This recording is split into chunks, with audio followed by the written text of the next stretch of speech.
자, 기도 드리시겠습니다. 우리를 기뻐하시고 기뻐하시며 영원토록 기뻐하시는 주님, 기쁨 없는 이 세상에 기쁨이 되게 하시고 이해 없는 이 세상에 은혜가 되어 주시고 하늘나라의 가장 최전선에 서게 하여 주시니 참으로 감사합니다. 우리와 함께 합력하여 선을 이루시길 기뻐하시니 더욱더 감사합니다. 오직 주님만이 우리의 기쁨입니다. 영원하신 기쁨의 이름, 영원하신 생명의 그 이름, 우리 주님 예수 그리스도의 이름으로 기도합니다. 아멘. 자, 오늘은 여러분은 하나님의 기쁨입니다 라는 말씀으로 주님의 은혜를 함께 나누도록 하시겠습니다. 여러분, 프랜시스 첸 목사님은 예수로 하나 될 때까지라는 본인의 책에서 이런 솔직한 고백을 하십니다. 예전에 교회에서 몇몇 사람들을 가리켜서 저 사람들은 가짜다, 이단이다, 거짓 증인들이다 이렇게 비난하고 정죄하신 적이 있다는 겁니다. 물론 그때 당시에 그들은 정말 큰 잘못을 저질렀습니다. 지금 봐도 그렇고 누가 봐도 그렇고 해서는 안 되는 죄악을 교회 안에서 한 가정을 무너뜨리고 교회를 무너뜨리고 예배를 무너뜨리는 그런 죄악을 저질렀던 건 맞습니다. 그러나 본인이 하나님도 아닌데 하나님한테 맡기면 될 것을 가지고 다른 성도님들한테 저 사람들 멀리하라고, 가까이 지내지 말라고, 교회에서 쫓아내야 된다고 주장을 하셨다는 겁니다. 그 뒤로 시간이 흘러서도 전통과 정통이 있는 신학교 출신으로서 또 주류 신학계를 대변하는 신학자의 입장으로서 몇몇 그리스도인들 집단은 사라져야 된다. 예수님을 믿는다고 하면서 저렇게 말하고 저런 주장하고 저런 행동하는 저런 교단들은 차라리 없어지는 게 하나님 나라를 위해서 도움이 된다, 이렇게 생각을 하셨다는 겁니다. 마치 본인이 정의의 사도라도 된 것처럼 다른 교단들, 다른 성도들, 다른 교회들을 마구 비난하고 정죄하신 적이 있다는 겁니다. 물론 지금은 크게 회개하고 후회한다고 말씀하십니다. 내가 뭐라고? 그들도 다 하나님 아버지께서 사랑하시는 자녀들인데 내가 뭐라고 그들을 비난하고 정죄했으며 그들이 아니라 나야말로 이간질과 정죄라는 죄악을 저지른 교회의 가장 큰 적이 자기 자신이었다고 솔직하게 고백을 하시는 것입니다. 여러분, 그래서 이 교회 안에서는 어떤 비방하는 말, 비난하는 말, 나쁜 말은 서로 옮기면 안 되는 것입니다. 어떤 나쁜 말이 내 귀에 들려온다고 해도 내 손에서 끊어내고 멈춰야 합니다. 대신 우리는 서로 칭찬하는 말, 높여주는 말, 위로하는 말을 서로가 서로에게 전해야 합니다. 서로가 서로에게 덕과 기쁨이 되는 귀한 말을 해주기 위해 교회 안에서는 노력이라는 걸 해야 한다는 뜻입니다. 왜냐하면 이 교회는 기본적으로 하나님의 말씀 위에 세워지며 하나님의 말씀 안에서 운영되어 가며 하나님의 말씀을 향해 전진하는 말씀의 공동체, 사랑의 공동체이기 때문입니다. 생명의 말씀이시며 사랑의 말씀이신 예수님을 본받아서 우리도 서로가 서로에게 위로와 소망이 되어주는 성도다운 언어, 우리가 바로 교회다운 언어, 우리가 바로 하늘나라의 언어 그 자체로 변화되도록 기도하고 노력해야 한다는 것입니다. 바로 오늘 본문에서도 그 하나님의 말씀을 정말 최선을 다해서 전했던 세례 요한과 하나님의 말씀 그 자체이신 예수님께서 등장하십니다. 세례 요한과 예수님은 특히나 세례식을 통해서 둘이 합력하여 하나님 나라의 선과 의와 거룩함을 이루어 나갔던 것입니다. 예수님께서 친히 몸을 굽혀 세례를 받으심으로써 여러분들을 향하신 하나님 아버지의 선포가 온 천하에 영원토록 울려 퍼지게 되었습니다. 내가 너를 사랑한다. 너는 내 사랑하는 자녀다. 내가 너를 기뻐하노라. 내가 너를 기뻐한다. 그래서 여러분은 하나님의 기쁨입니다. 그래서 오늘 본문 말씀을 통해서 항상 기뻐하고 항상 감사하고 또한 잘못한 일이 있으면 그 즉시 회개함으로써 하나님 아버지께서 기뻐하시는 자녀답게 선하고 거룩하고 아름답게 살아가는 우리 모두가 되기를 소망해 봅니다. 여러분들에게 영원한 기쁨을 주시기 위해서 십자가에서 모든 보혈을 흘려 돌아가신 예수님께서 우리의 모든 죄악을 다 깨끗하게 용서하여 주신 여러분들을 주님의 이름으로 축복합니다.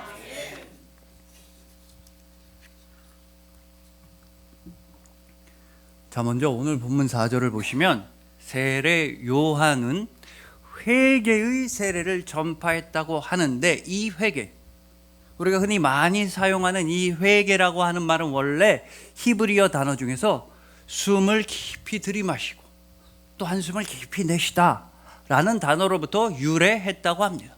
그렇기 때문에 이 회개는 항상 깊이 느끼는 것으로 출발합니다. 아, 그때 내가 그런 잘못을 저질렀지, 이렇게 후회를 깊이 느끼고 슬픔과 아픔을 깊게 느끼고 양심의 가책을 깊이 느끼는 것으로부터 회개는 출발하는 것입니다. 근데 거기서 끝나지는 않습니다. 즉 회개는 느끼는 것으로 끝나지 않는다는 것입니다.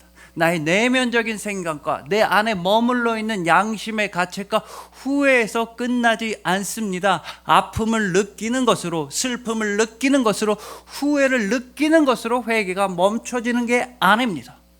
그래서 구약에서 선지자들이 그토록 외쳤던 회개하라, 회개하라의 그 회개는, 또한 오늘 본문에서 세례 요한이 전파했던 그 회개는 단순히 느끼는 것이 아니라 행동하는 것, 실천하는 것이 되었습니다. 그래서 성경이 말씀하는 회개의 가장 핵심적인 의미는 죄악으로 가던 길을 돌이켜서 내가 하나님께로 나아가는 것입니다. 내가 직접 하나님을 향한 방향으로 나아가는 것입니다. 그렇기 때문에 회개에는 회개에 합당한 열매가 맺혀져야 하는 것입니다. 아주 쉽게 말하면 내가 어떤 잘못을 저질렀다 그러면 내가 그 잘못을 하나님께 진정으로 회개한다면 내가 잘못을 저지른 사람들한테도 내가 책임을 져야 한다는 것입니다. 내가 어떤 잘못을 지었으면 그 잘못에 합당한 처벌을 감수하는 것, 내 잘못에 대한 책임을 내가 몸소 지는 것까지가 진정한 회개에 포함되는 것입니다. 이런 대표적인 사례가 바로 삭개오입니다. 삭개오는 예수님한테 예수님, 지금 생각해보니까 난 좀 잘못 살아왔던 것 같아요. 참 유감을 표합니다. 마치 청문회에서 정치인들이 그러듯이 앞으로는 안 그러고 착하게 살겠습니다. 이 정도로 끝난 게 아니었습니다. 삭개오는 일단 자신의 재산 절반을 가난한 사람들을 위해 내어 놓았습니다. 그리고 또 자기가 속여서 빼앗은 일이 있으면 4배로 갚겠다고 한 것입니다. 즉 진정한 실천과 행동과 책임이 뒤따르는 진정한 회개를 보여주었다는 것입니다. 자, 이렇게 진정한 회개에는 진정한 행동이 뒤따르기 마련인데, 그렇다고 해서 이 순서를 헷갈리면 안 된다는 것입니다. 진정한 회개에 진정한 행동이 뒤따르는 것이지, 어떤 행동을 했다고 해서 회개로 인정, 용서받는 걸로 인정, 이런 게 아니라는 것입니다. 아까 삭개오의 예를 들자면, 삭개오가 자신의 잘못을 4배로 갚는다고 하니까 그때 비로소야 예수님께서 삭개오의 이름을 불러주신 게 아닙니다. 삭개오가 자신의 재산 절반을 내어놓겠다고 하니까 그런 다음에야 예수님께서 삭개오를 만나주신 것이 아니었습니다. 삭개오의 그 회개 모든 것 이전에 예수님이 먼저 삭개오의 이름을 불러주셨으며, 이 모든 일보다 앞서서 예수님께서 삭개오의 집에 먼저 방문해 주셨다는 것입니다. 즉 진정한 회개에는 실천이 뒤따르지만 그 반대는 기독교에서는 아니라는 겁니다. 물론 세상에서는 어떤 사람이 착한 행동을 하면 그래, 그럼 저 사람이 과거에 저질렀던 잘못 없던 일로 해주자, 눈 감아주자, 용서해주자, 이럴 수 있습니다. 하지만 그건 기독교의 순서는 아니라는 겁니다. 여러분, 기독교의 순서는 항상 언제나 주님의 용서가 먼저이고 그런 다음에 우리의 행동이 뒤따르는 것입니다. 언제나 진정한 회개가 먼저이고 그 다음에 실천이 뒤따르는 것입니다. 바로 주님의 용서가 있었기 때문에, 주님의 은혜가 먼저 있었기 때문에 바로 예수 그리스도의 십자가 보혈이 있었기 때문에 우리가 회개라는 것 자체를 할 수 있게 되었으며 이웃들을 향해서 책임과 실천은 다하는 그리스도인이 될 수가 있었다는 것입니다. 언제나 주님의 용서와 은혜가 먼저입니다. 우리 기독교는 은혜의 종교입니다. 이렇게 순서가 중요한데 이 순서를 거꾸로 생각한다거나 우리가 혼동을 하면 이제 자라나는 어린 아이들한테도 잘못된 가치관을 심어줄 위험이 있다고 일본의 작가 기요타 요시는 이런 주장을 합니다. 초등학교 고학년들을 상대로 이런 관찰을 해본 겁니다. 예를 들어 초등학교 1반, 2반이 있다고 하면 그 고학년들한테 아주 쉬운 수학 문제, 초등학교 1학년도 풀 수 있는 1 더하기 1은 무엇일까요? 이런 쉬운 수학 문제를 시험으로 풀게 했습니다. 그래서 채점을 해보니까 다들 평균 90점 넘게 좋은 점수가 나왔습니다. 그런 다음에 1반, 2반 각각의 반에서 선생님이 이렇게 칭찬을 하는 겁니다. 1반 선생님은 1반 아이들한테 야, 니네 천재다, 천재. 니네 되게 똑똑한 거 봐. 니네 머리 진짜 좋다. 니네 점수 봐. 엄청 점수 높아. 니네 머리 되게 좋구나. 너네 진짜 똑똑하다. 이런 칭찬. 즉 아이들이 타고난 재능에 대한 칭찬, 선천적인 소질에 대한 칭찬, 성적이라는 결과물에 대한 칭찬을 계속해서 해준 겁니다. 반대로 2반 선생님들은 야, 니네 답안지 보니까 너네 평소에 공부 많이 했구나. 답안지만 봐도 선생님은 네가 평소에 너희들이 평소에 얼마나 많이 노력했는지 다 보인다. 어쩜 그렇게 한 명도 끝까지 포기 안 하고 끝까지 시험을 다 보고 너네 정말 대견하다. 평소에 공부 열심히 했구나. 이런 칭찬을 계속한 겁니다. 즉 후천적인 노력에 대한 칭찬, 평소에 공부 열심히 한 것에 대한 칭찬, 포기하지 않고 끝까지 시험을 본 것에 대한 그 수고와 애씀에 대해서 2반에서는 계속 칭찬한 겁니다. 그런 다음에 1반과 2반에서 다시 한번 수학 시험을 보겠는데 이번에는 굉장히 어려운 문제, 중학생 정도 수준의 문제를 내줬습니다. 풀어봤자 평균 한 10점, 20점도 안 나오는 그런 어려운 문제를 내주고 풀게 한 다음에 선생님이 중간에 바쁜 일이 있는 것처럼 쓱 빠져나왔습니다. 그런 다음에 미리 설치된 카메라로 아이들이 뭘 하나 관찰해 본 겁니다. 그랬더니 1반에서는 타고난 재능과 머리와 성적에 대해 칭찬을 받은 1반에서는 아이들이 2가지 양상을 보였다고 합니다. 첫 번째로는 선생님이 나가니까 애들이 막 서로 컨닝을 하는 겁니다. 친구 답안지를 베껴 쓰려고 합니다. 2번째 반응은 애들이 문제를 풀다가 그냥 관두는 겁니다. 백지로 그냥 제출해버리는 겁니다. 왜냐하면 이 아이들은 타고난 재능에 대해서 너 머리 되게 좋다, 똑똑하다, 천재다라는 칭찬을 받았기 때문에 성적이 좋아야지만 계속 그 칭찬을 받는다고 생각하고 있었기 때문입니다. 그래서 어떻게 해서든 좋은 성적을 받기 위해 친구 답안지를 훔쳐보는 등 컨닝이라고 하는 해서는 안 되는 행동, 비윤리적인 행동까지 저지르게 되었다는 겁니다. 그럼 백지로 낸 애들은 뭐냐? 이 아이들은 백지로 내면은 선생님한테 혼난다는 건 알고 있었습니다. 백지로 내면 선생님 너 왜 문제 안 풀었어? 뭐하냐? 이렇게 혼난다는 건 알고 있었습니다. 하지만 그래도 백지로 제출하면 너 이런 문제도 못 풀어? 너 되게 멍청하네. 너 머리 되게 안 좋네. 바보구나 라는 비난은 피할 수 있기 때문에 아예 그냥 백지로 제출해버렸다는 겁니다. 하지만 반대로 2반에서는 후천적인 노력과 열심히 한 것에 대해 칭찬을 받은 2반 아이들은 선생님이 나가든 말든 끝까지 열심히 문제를 풀었다는 겁니다. 이 아이들은 너무나 잘 알고 있었기 때문입니다. 성적이랑 상관없이 내가 문제를 열심히 풀기만 하면 선생님이 칭찬해 주신다. 성적보다도 내가 끝까지 문제를 풀고 포기하지 않으면 그럼 나는 훌륭한 사람, 훌륭한 학생이다라는 칭찬을 받게 된다는 걸 알고 있었기 때문에 전부 다 컨닝도 하지 않고 자기 힘으로 끝까지 열심히 문제를 풀었으며 그래서 1반보다 2반에서 성적이 훨씬 더 잘 나왔다는 겁니다. 마찬가지로 우리의 아버지 하나님 아버지께서도 여러분들이 타고난 재능과 여러분들의 선천적인 소질이나 여러분들의 타고난 외모나 물려받은 재산에 대해서만 칭찬하시는 분이 절대 아니십니다. 오히려 아버지 하나님께서는 여러분들이 죄악으로 가던 길을 돌이켜서 하나님께로 돌아가려고 하는 그 마음, 바로 회개하는 마음과 회개하는 기도를 칭찬해 주시며 또한 이웃들을 위해 책임을 지고 모든 책임을 다지고 행동하려고 하는 여러분들의 노력을 칭찬해 주시며, 여러분들의 잘못과 죄악에 대해 마음을 찢고 흘리는 눈물, 애통해야 하는 그 눈물을 칭찬해 주시며, 무엇보다 주님이시라면 저를 용서하실 수 있으십니다.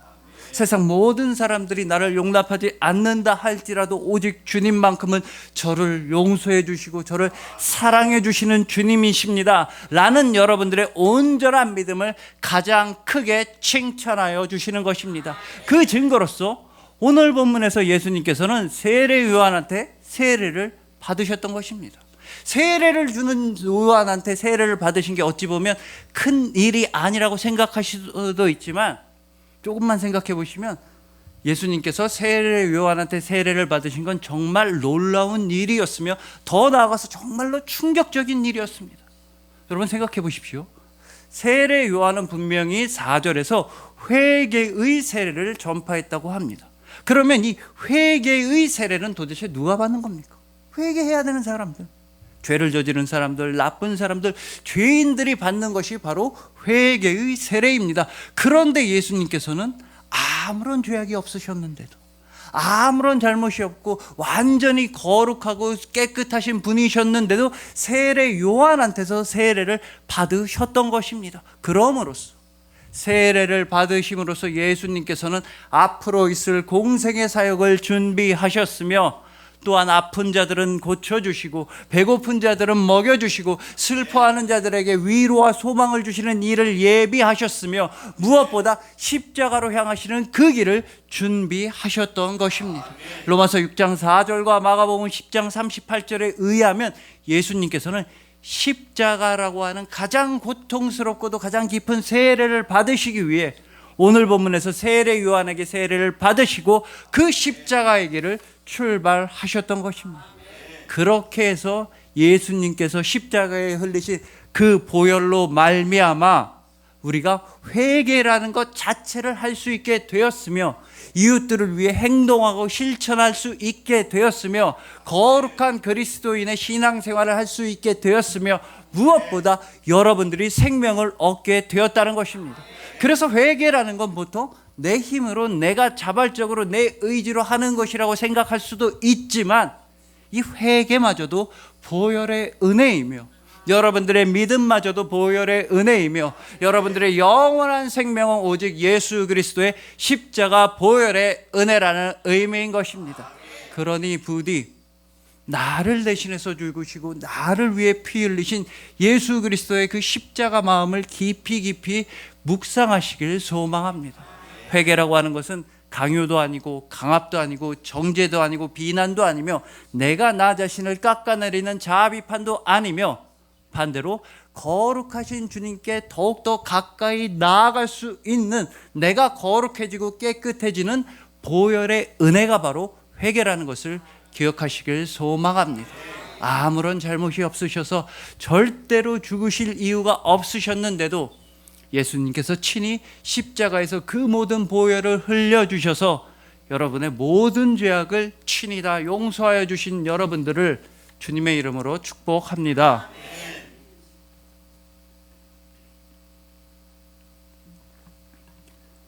저 다음으로 이렇게 해서 예수님께서는 세례 요한한테 세례를 오늘 본문에서 받으셨습니다.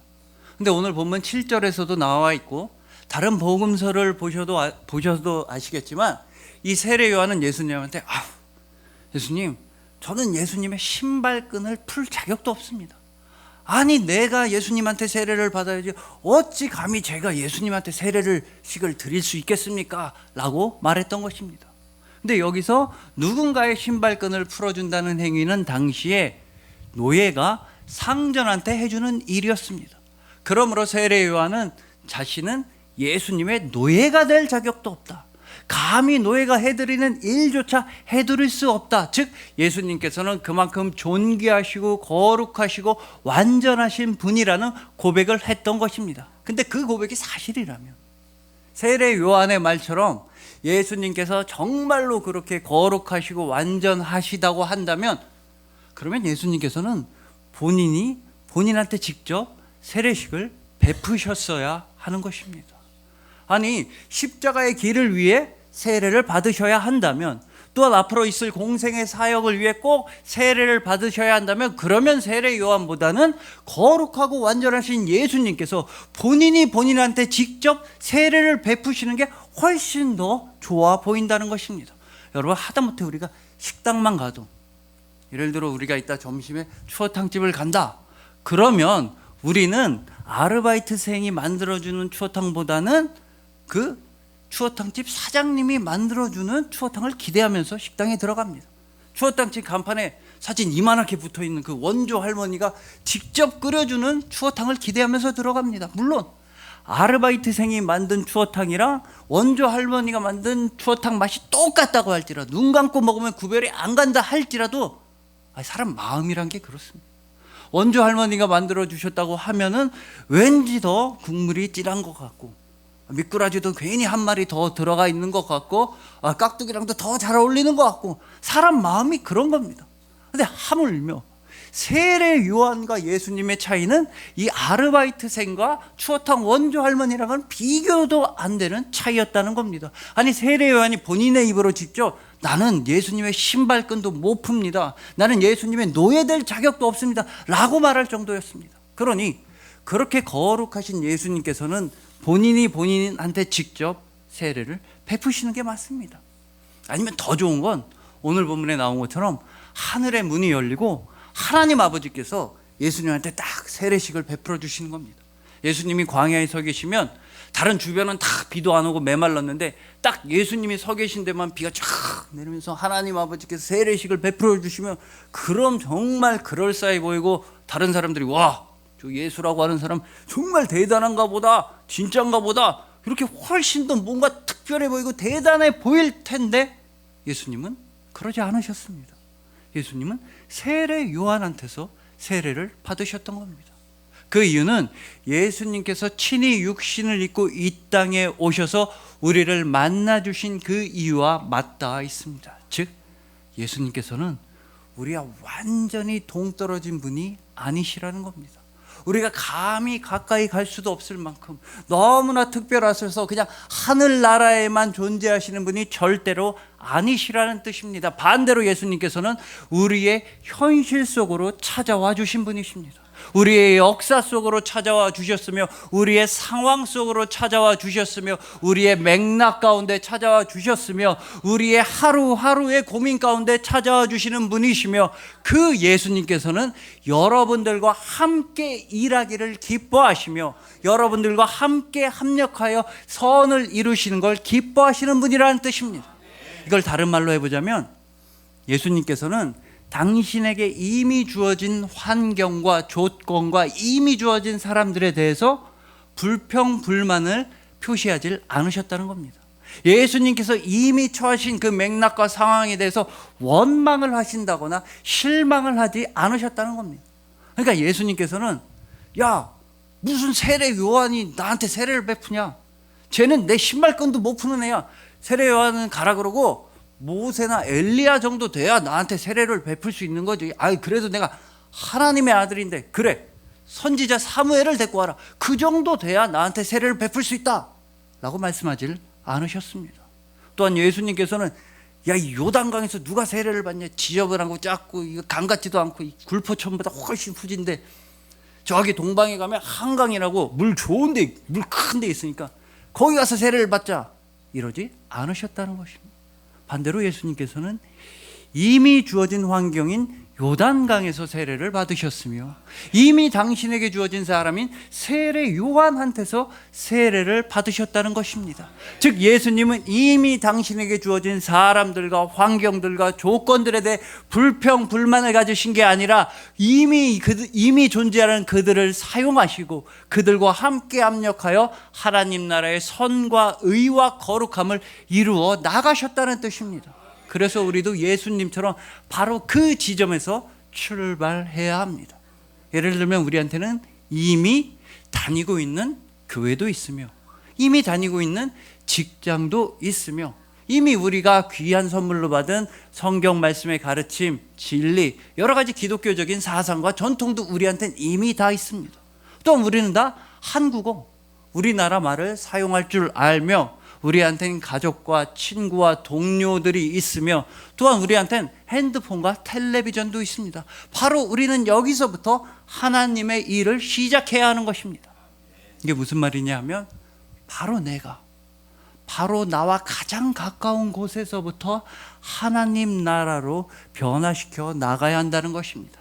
마치 예수님께서 세례 요한한테서 요단강에서 세례를 받으셨듯이 여러분들한테 이미 주어진 환경과 사람들과 조건과 여러 맥락들에 대해서 원망하거나 실망하지 아니하고 이미 여러분들에게 주어진 모든 것들과 함께 합력하여 하나님 나라의 의와 진리의 거룩함을 이루어 가시는 여러분들이 그게 최고로 멋있는 그리스도인인 것입니다. 그렇기 때문에 정재준 장로님 같은 분은 우리가 전도라고 하는 귀한 일, 전도라고 하는 하나님의 일을 할 때에도 너무 큰 부담감이나 긴장은 내려놓을 필요가 있다고 하십니다. 그러면서 장로님께서는 전도를 할 때는 다윗의 물맷돌 전략을 사용하라고 하십니다.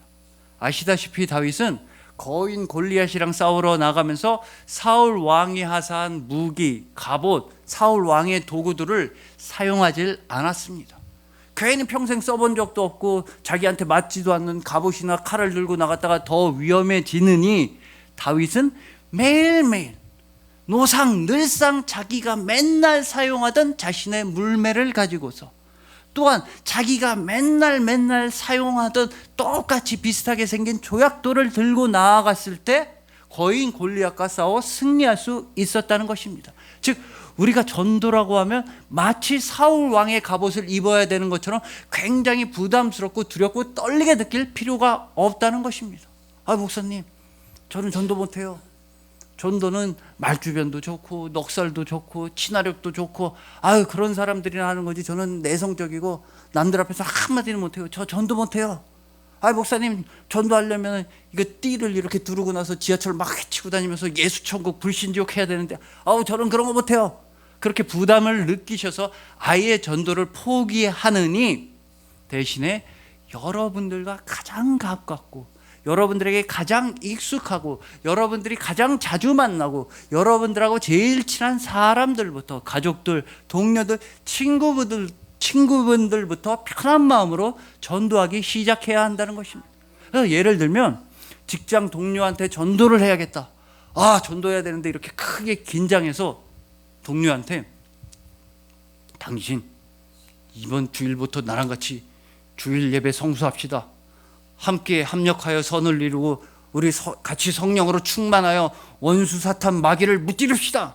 그 사람이 전혀 알아듣지도 못하는 함께 십자가에서 죽읍시다. 그래서 그 사람을 당황시키지 말고 그냥 늘상 하던 얘기, 그냥 밥 먹으면서 날씨 얘기하고 요새 올림픽 얘기하고 되게 덥다 이런 얘기하다가 마지막에 근데 이번 주 일요일에 뭐 하세요? 라고 자연스럽게 익숙하게 편안하게 복음을 전하라고 하시는 것입니다. 즉 전도라고 하는 그 어떤 무게와 부담감 때문에 온갖 나의 힘을 잔뜩 주지 말고 내 힘을 다 내려놓고 자연스럽게 복음을 한 스푼 첨가한다면 그때 주님께서 친히 여러분들과 함께 합력하셔서 전도라고 하는 귀한 열매를 여러분들에게 맺도록 도와주신다는 것입니다. 바로 오늘 본문에서 예수님께서도 생판남, 완전 모르는 사람이 아닌 친척형인 세례 요한한테 합력하여 세례를 받으셨습니다. 그러자 훨씬 더 놀랍고 거룩하고 아름다운 함께하심과 합력하심과 역사하심이 나타났으니 바로 성령 하나님께서 비둘기처럼 임하셨던 것입니다.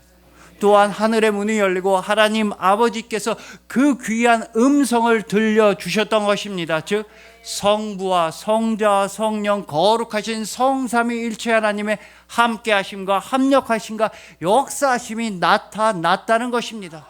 마찬가지로 여러분들이 여러분과 가장 가까운 사람들부터 가장 편한 사람들부터 여러분 주변 가장 가까운 곳에서부터 하나님 나라의 일을 시작할 때 거룩하신 성삼위일체 하나님의 사랑과 은총과 충만하게 임하심이 여러분들에게 넘치도록 임재한다는 것입니다. 예수님께서 그러하셨듯이 여러분들 한 사람 한 사람을 통해서 여러분들과 가장 가까운 여러분들의 가족들과 친구들에게 하늘나라의 은혜의 물결이 흘러 넘치게 될 것입니다.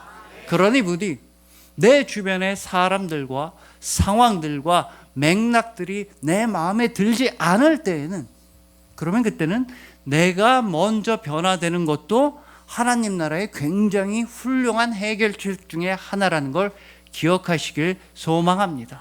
뭔가 엄청나고 대단하고 너무나 그럴싸한 일부터 하려고 하지 마시고, 여러분들과 가장 가까운 곳에서 가장 작은 일에서부터 하나님의 일을 시작하시길 소망하는 것입니다. 거룩하신 성삼위일체 하나님께서 함께 합력하셔서 가장 귀하고 아름다운 선인 바로 여러분들의 구원이라고 하는 선을 온전히 베풀어 주신 여러분들을 주님의 이름으로 축복합니다.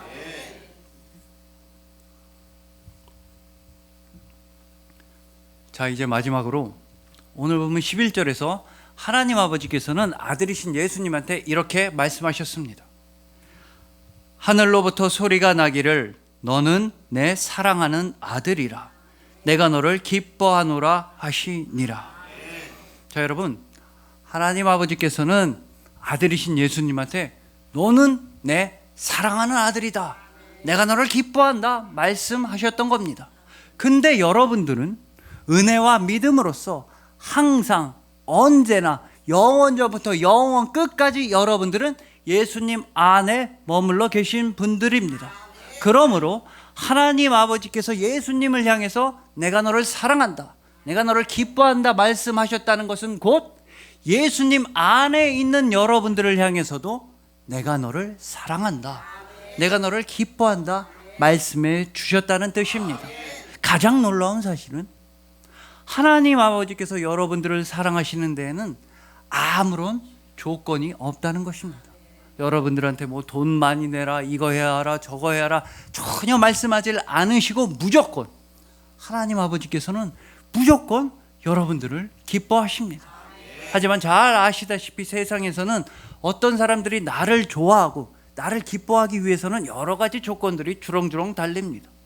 당신이 만약에 지금보다 더 부자였다면 내가 당신 진짜 좋아하고 잘해줬지. 당신한테 만약에 좋은 직업이 있었다면 내가 당신이랑 친구하고 난 당신이랑 결혼했을 거고, 이렇게 여러 가지 조건들이 달립니다. 더 심하게는 우리는 때론 우리 스스로에게, 내가 나 자신에게 사랑받을 자격과 조건을 걸 때가 있다는 겁니다. 여러분, 저도 어렸을 때 한창 외모에 신경을 많이 쓸 때는 거울을 보면서 이런 생각을 한 적이 있습니다. 나는 왜 이렇게 콧대가 낮을까? 눈 사이에 있는 콧대, 이 콧대가 왜 없을까? 나 자고 있을 때 누가 와서 총을 쐈나? 콧대가 하나도 없네. 이 콧대, 나 콧대 요만큼만 높았으면 이거 진짜 난리 나는 건데, KBS 1일 연속극 탤런트 한번 해보는 건데 말이야. 콧대 너무 없는 겁니다. 근데 어떤 선배는 나중에 대학교 갔더니 저보고, 야 주원아, 내가 너만큼 키 됐으면 끝장났다, 끝장났어. 근데 그 선배 얼굴이 막 이만 끝장나게 큰데도, 야 내가 키가 너만큼 됐으면 끝장났다 막 이러는 겁니다. 근데 이런 것들이야 좀 괜찮다고 치는데, 어떤 분들은 너무나 안타깝게도, 너무나 안쓰럽게도 스스로 사랑받을 자격과 조건이 없다고 판단해버리는 분들이 있습니다. 우리 부모가 조금만 더 책임감이 있었더라면, 우리 아빠가 그렇게 술 마시고 와서 엄마 때리고 나를 때리지 않았다면, 내가 보고 배운 게 없어서 행복한 가정을 나는 몰라, 그래서 나는 제대로 된 결혼생활, 사회생활, 제대로 된 인간으로 살 수가 없어, 이렇게 판단해버리는 분들이 너무나 많이 있습니다. 우리 집이 너무나 가난해서, 내가 배운 게 없어서 나는 이렇게밖에 살 수 없어, 나는 행복해질 자격이 없어, 이렇게 판단하는 분들이 많습니다. 내가 살아온 과거에 대해서 다른 사람들이 안다면, 내가 저지른 잘못이 어떤 건지 다른 사람들이 안다고 한다면, 아무리 예수님 믿는 사람이라고 해도, 내 바로 옆에서 예배 드리고 있는 사람이라고 해도 내가 어떤 사람인지를 알면 실망하고서 나를 싫어할 거야, 나를 미워할 거야, 나를 좋아해 줄 사람은 세상에 아무도 없어. 그러나 오늘 본문에서 하나님 아버지께서는 아무런 조건 없이 내가 너를 사랑한다, 아무런 자격이나 아무런 돈이나 그 어떤 필요도 없이 내가 너를 기뻐한다고 말씀하십니다. 이것은 정말 놀라운 은혜이자 신비입니다. 여러분들이 아무리 돈이 없고 가난하고 힘들다 할지라도, 그래서 세상이 보기에는 여러분들에게 사랑받을 조건과 자격이 안 되고 여러분들에게 결격 사유밖에 없는 것처럼 느껴질 때에도 유일하게 아버지께서는 너는 내 사랑하는 아들이다. 나는 너를 기뻐한다. 여러분들에게 어떤 질병이 있다고 할지라도, 여러분들 가족에게 어떤 장애가 있다 할지라도, 그래서 사람들이 나를 이상한 눈초리로 바라본다는 걸 내가 알고 있지만, 그때에도 아버지께서는 너는 내가 사랑하는 딸이다. 나는 너를 기뻐한다. 그 어떤 문제가 있다 할지라도, 그 어떤 걱정이 있다 할지라도, 그 어떤 절망 가운데 있다 할지라도 무조건 하나님 아버지께서는 너는 내가 사랑하는 내 자녀들이다. 나는 너를 영원토록 기뻐하노라 말씀하시는 것입니다. 왜냐하면 여러분들은 정말로 아버지의 자녀이기 때문입니다. 하나님 아버지께서는 정말로 여러분들을 너무나 사랑하시고 여러분들은 진짜로 아버지의 자녀들이기 때문에, 그래서 여러분은 하나님의 기쁨입니다. 언제 어디서나 영원토록 여러분들은 아버지 되시는 하나님의 기쁨인 것입니다. 바로 우리 주님 예수 그리스도께서 언제 어디서나 영원토록 여러분들을 사랑하여 주시기 때문인 것입니다. 그리하여 보혈의 은혜로서 회개할 수 있게 되고, 보혈의 은혜로서 모든 용서를 받고, 보혈의 은혜로서 영원한 생명을 허락받으신 여러분들, 나랑 가장 가까운 사람들부터, 나랑 가장 가까운 주변부터 하나님 나라로 변화하기를 시작하시는 여러분들, 언제 어디서나 영원토록 예수님 안에 머물러서 하나님 아버지께서 영원토록 내가 너를 사랑한다, 내가 너를 기뻐한다, 온 천하에 영원토록 선포하여 주시는 여러분들을 진심으로 사랑하고 축복합니다. 기도드리시겠습니다. 우리를 기뻐하시고 또 기뻐하시며 끝까지 영원토록 우리를 기뻐하시는 아버지, 우리가 가난하고 아파하고 부족하고 연약해도 내가 너를 기뻐한다, 나는 너를 사랑한다 말씀하여 주시니 참으로 감사합니다. 우리와 함께 일하시길 기뻐하시고, 우리를 통해서 놀라운 능력을 베풀어 주시길 기뻐하시고, 우리에게 은혜를 부어 주시길 기뻐하시고, 우리의 모든 질병을 고쳐 주시길 기뻐하시니 감사합니다. 우리가 받은 모든 기쁨들을 많은 영혼들에게 전하며 나와 가장 가까운 곳부터 하늘나라로 변화시켜 나아가겠습니다. 할 수 있다 말씀하시고, 할 수 있는 능력 주시고, 할 수 있는 지혜를 주시니 감사합니다. 우리는 오직 주님을 기뻐합니다. 영원하신 기쁨의 이름, 영원하신 사랑의 그 이름, 우리 주님 예수 그리스도의 이름으로 기도합니다. 아멘.